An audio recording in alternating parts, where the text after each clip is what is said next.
Black Umbrella TV. My name is Maji. Can you tell us who you are and what it is that you do? Well, my name is Brii. I am the owner and founder of Brii Consulting. I've also created KC Content Crew. Another thing I've also done is launch a podcast called Bonnets, Business, and Blunts. All right. I want to know, are you from Kansas City? Yeah, so I am from Kansas City. My parents are from Kansas City, but my dad is from Cali, so we did spend time out there a little bit when I was younger. But predominantly Kansas City is where I've been living. Where did you graduate? I actually graduated Liberty High School. Okay, I did too. You did? Yeah, I did. No, you don't never run into that. Yeah, you don't never run into that. 2011. That's crazy. I'm 2010. Okay. Why you didn't come to the kickback? What kickback? We had a whole Liberty High School kickback in August. Oh, wow. Yes, you should have came. Oh, that's crazy. Sorry. I wasn't too fond of the school though. I mean, obviously. You know. For obvious reasons. We a little chocolate. Yeah, right. we was like chocolate chips in there. Yeah. Mm-hmm. Yeah. What's up? That is really crazy. I wasn't expecting that. Me either. Yeah. So, can you tell us what is business consulting? Can you break that down for me? So, if I had to do it in a cliche mode, to sell who I am, I'm a person that helps entrepreneurs, business owner create, navigate, and operate their business. What I try to integrate with my business is give people peace practices and techniques that they can use while running their business so that they're not always sacrificing their mental health while trying to run their business. Okay. Yeah. I like that. You don't run into too many business consultants either. No. I'm like a unicorn in my position right now, so I have a lot of room to grow. Yeah, so I appreciate that.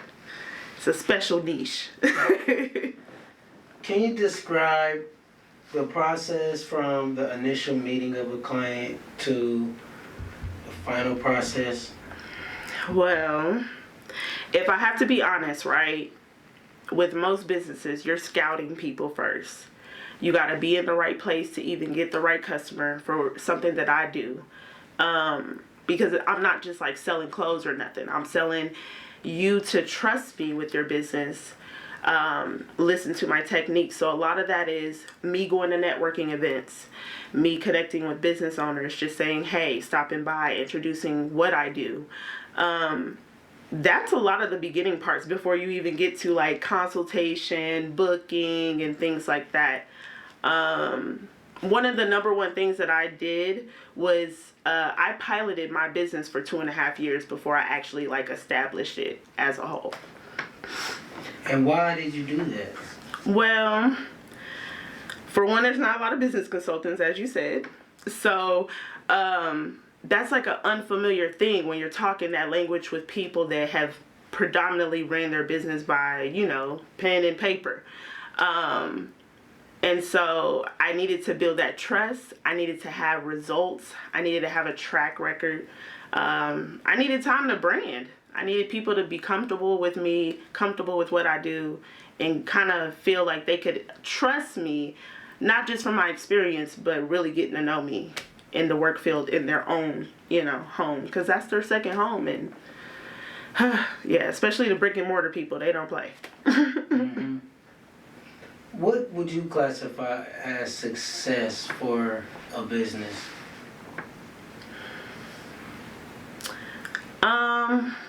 I would say it depends on the business owner, right? Some business owners want to pass their business on to their kids or whatever. Some business owners want to retire early. Some business owners want to sell their business and make other businesses. I would say for me, I definitely need to have a legacy. I have to have an empire for my kids. I'm a mother of 3. And there's not many of me in my family right now. So I would say definitely legacy, financial stability. And instead of my kids graduating, I want to be able to say hey, which business do you want to run? Not say, oh, you have to go to college. Oh, you have to do a trade. I want to say, if you want to pick a business, that's absolutely up to you. Let's go ahead and do it. So That's what success looks like for me. Do you feel like going to college is absolutely necessary for success these days, or is there other routes that people can take? Definitely other routes. I'm technically a dropout. I'm not finished with college. You know what I'm saying? I had a lot of life that happened to me. My brother passed 3 years ago. I have 3 babies. So I get that college is not the result for everybody. You can use courses. Everything is so tangible for us right now, just being in the real light of technology. So we can get education by going through YouTube, or just getting books at the library, or, you know, finding people that will mentor you. There's even establishments that literally have their business based off of that. So college is not the only answer for me. Did you have a mentor? I do. I do. And what do they do for you? How do they influence how you navigate the business world? So, okay. I had several mentors in my life. I was a part of the Big Brother, Big Sister organization when I was younger. She was like my first mentor. She was actually the first person that made me comfortable to live through my trauma in a healthier way. And so with her, I was able to see that I can live outside of my environment. Like, I don't have to be a product of it. Then I had mentors, you know, in college that helped me go through the transitions, because I was going through a lot of stuff, you know, dealing with the expectations from my parents, and then still trying to figure out what I wanted to dedicate myself to. Because I actually used to want to be a fashion designer. I didn't even want to be a business consultant. So that just lets you know where that goes. So how did it all start for you? So honestly, I've always wanted to help people. I just didn't know how I wanted to help people. My actually first client, which partnership that I had, was by fault. I was working a 9-to-5, and I walked out on that job.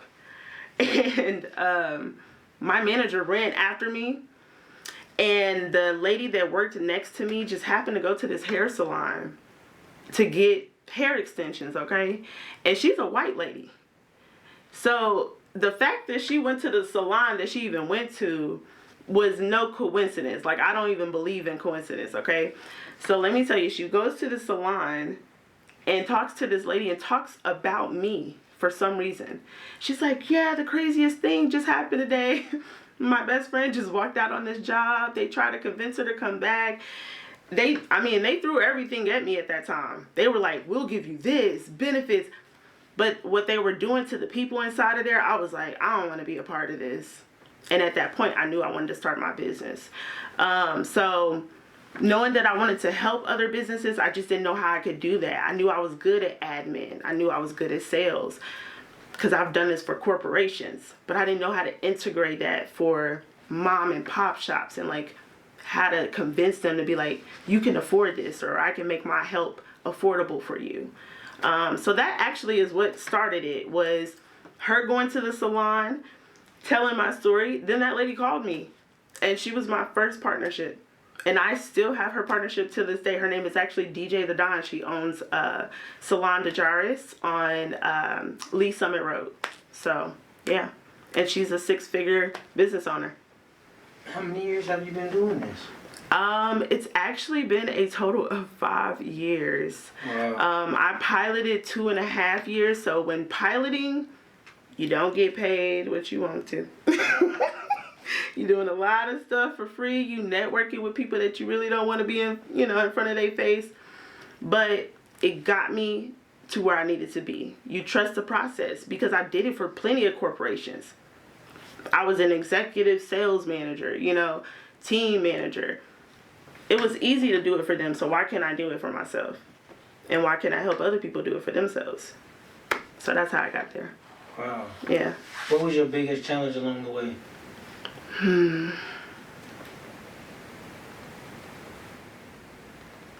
Probably my last 2 pregnancies and the death of my brother. It happened very in sync. Okay, so I got pregnant I was literally going to deliver my baby on March 5th.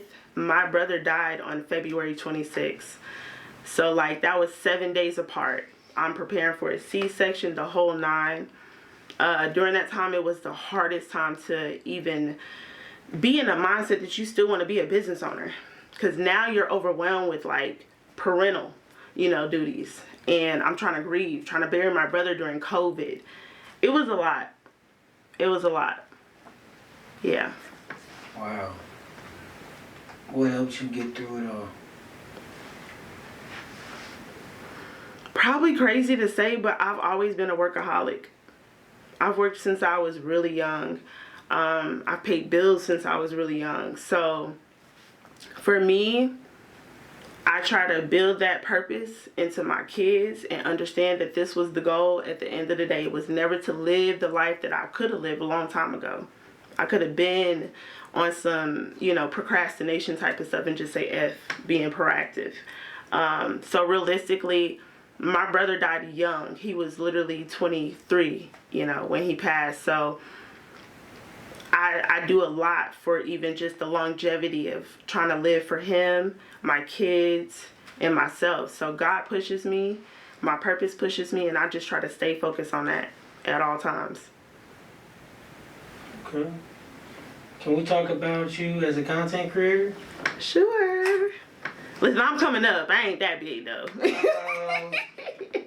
I feel like you're doing a good job, though. I appreciate that. I appreciate that. I see you have your own page. Or group, I'm sorry. It's a group, right? Well, yeah, I have my own page and group. Yeah, for sure. It's pretty active, and I guess that's the key these days. You want people to engage with you, and you want shares, you want likes, and yes, comments. And so much. how did that start? Honestly, I was banned. Okay, I had a whole different page. I had started a group then, and unfortunately, I guess some people just didn't really like me in the group, and they banned my page. I was banned from Facebook for like 2 years. Yeah. I didn't know you could get banned for that long. I thought it was like it was terrible. 90 days max. No. So like they got it down to like they knew exactly which emails I was recreating, all type of stuff. Down to the number, because you still got to attach it to the same number. Yeah. So from there, I just decided, I was like, okay, when I go back on Facebook, I'm going with a plan. I had started hearing about content creating just because my brother, when he was alive, he spent a lot of time back, in California. So we kind of knew a little bit more speed of things that was going on. Okay. I heard about the performance bonus, and I was just like, I'm going to just try. Them people let me in that performance bonus. I only had 2,000 followers, y'all. 2,000 followers. So if anyone ever tells you that you have to have all these different stipulations, you don't. I was the underdog, literally. And they invited me to the performance bonus. After that, I literally just went from there. I focused on engagement. I didn't worry about who liked me and who didn't like me in my town. I just started building followers. And from there, I started to focus on like, okay, what is real content creating?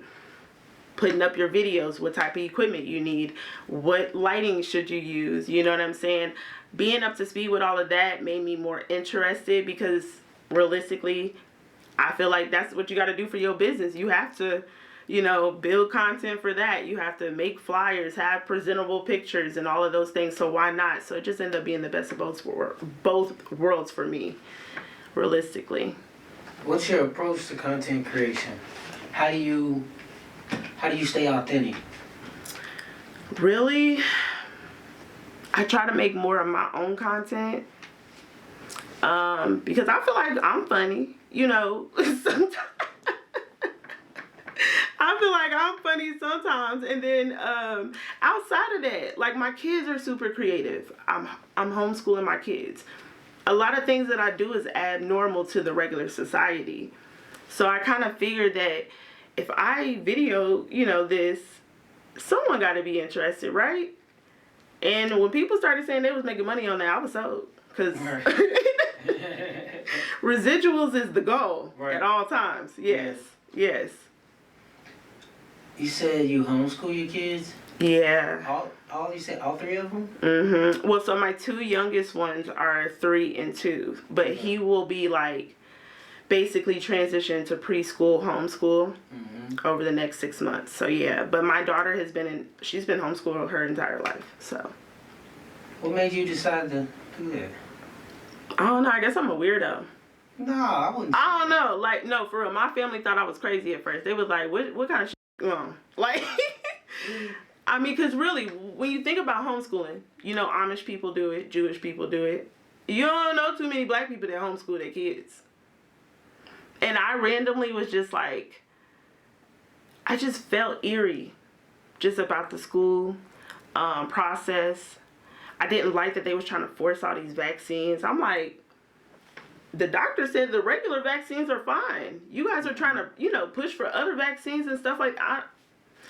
I'm just a person that don't like to be told what to do. Once I feel like you're doing a little bit too much, then I'm going to exit left. So then when I found out you can homeschool kids, I was like, oh, well, I'll just do that. How many hours a day do you spend doing that? So the good thing is she's in elementary school. So the requirement for Missouri is between like 4 to 6 hours. Daily? Yep. So is it 5 days? No, she can get it done in 4. Yeah. No, for sure. So homeschool kids can have a 4-day school week? Oh, man. My daughter be kicking it by the time they having lunchtime. That's dope. Yeah, she loves it. Okay. So do you have a teacher's background? Not outside of a little Votech. No. Yeah, that's it.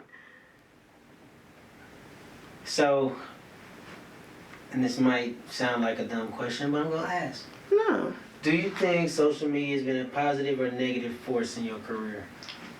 Positive for sure. I feel like it's honestly helped me not even have to sell myself for real. Like, being that I am such in a different niche that a lot of people not familiar with, I don't, like, my social media almost speak for itself. I don't even have to over pitch to somebody. They just believe it. They're like, you look sellable for me for a long time ago. They just now booking the appointment at this point. Okay. Yeah.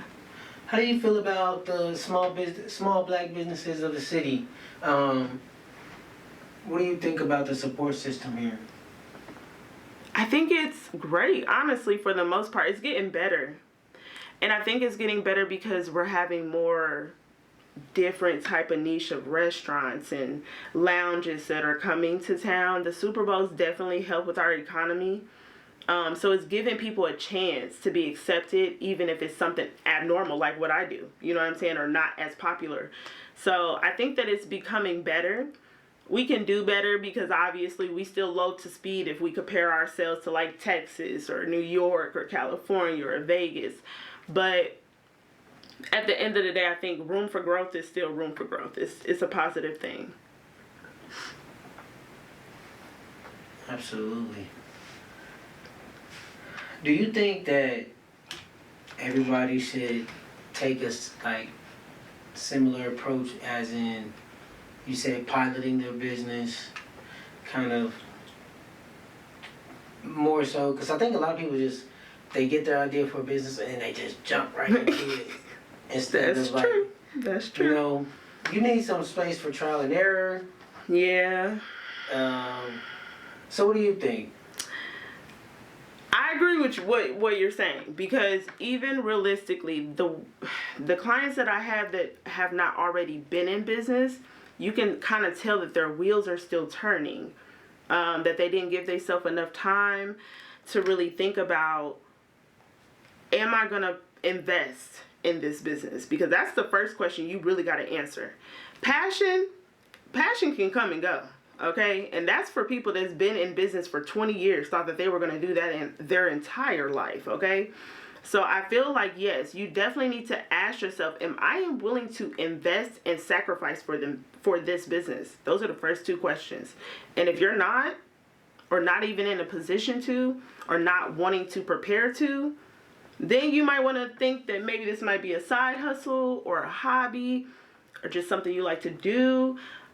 Because, yeah, once you got to start swiping for that business and making it legit and really following through with the calculated risks that you have to take with it, that's what determines. So piloting is definitely a good option. People don't want to do that because I understand, PPP made everybody want to be a business owner, and I understand it. Get your coins. Just don't go to jail. But piloting is a good alternative for us that didn't know what we wanted to be when you were in kindergarten, in first grade, and second grade, for sure. Nice. I think I don't know if you I saw Kamala. She had a speech where she was making some promises, right? That they want. He did an air quote, y'all. Y'all can't see that, but he did an air quote. Because you gotta take a politician's word with a grain of salt. A grain, no, for sure. I don't care how much you believe in them. That's just me. Yeah. To each his own. Same. I said I'm gonna write Jesus on the ballot and walk away. Somebody else just said that too. No, for real. You gotta put God on the ballot. And leave it. And just let it be. Because I don't have an answer. Yeah. Yep. Well, she said that she was gonna make it possible, if she wins, make it possible for somewhere around 50 million new businesses or something. Somewhere, it was a good number. Oh, okay. All right, don't call me too much. Okay, no, I ain't gonna quote you on the number. I just want to see what you're gonna say. But what I'm getting at is that,